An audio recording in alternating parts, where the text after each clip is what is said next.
तशहुद में उंगली की किन अल्फाज उठानी चाहिए, एक मरतबा उठानी चाहिए या एक से जायद मरतबा, और ये उंगली उठाना सुन्नत है या वाजिब या मुस्तहब? ये मुस्तहब अमल है।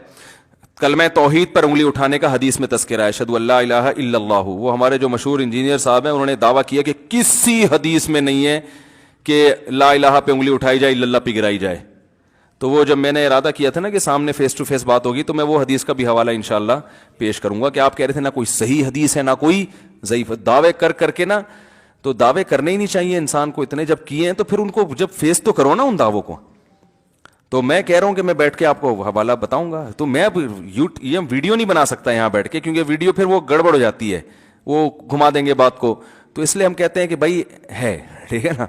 ऐसे और बहुत सारे हैं। कभी वो क्या है कि कब तक छुपोगे पेड़ों की आड़ में, कभी तो मिलोगे लुंडा बाजार में। शायर ने कहा है कि लुंडा बाजार एक ऐसी जगह है जहां अच्छे अच्छे डिफेंस के लोग भी आते हैं। वो फिर धो धुला के ना ऐसे कहते हैं हमने जनाब ये ब्रांड है, जो हमने ब्रांड है बहुत अच्छी, हमने खरीदी है। तो इसलिए शायर ने कहा कब तक छुपोगे पेड़ों की आड़ में, अपनी महबूबों से कह रहे हैं कभी तो मिलोगे लुंडा बाजार में। तो भाई कभी आप मिले तो हम इंशाल्लाह वो हदीस रख देंगे जिसमें ला इलाहा पे उंगली उठाना, यानी कलमा तौहीद पे उंगली उठाने का जिक्र है।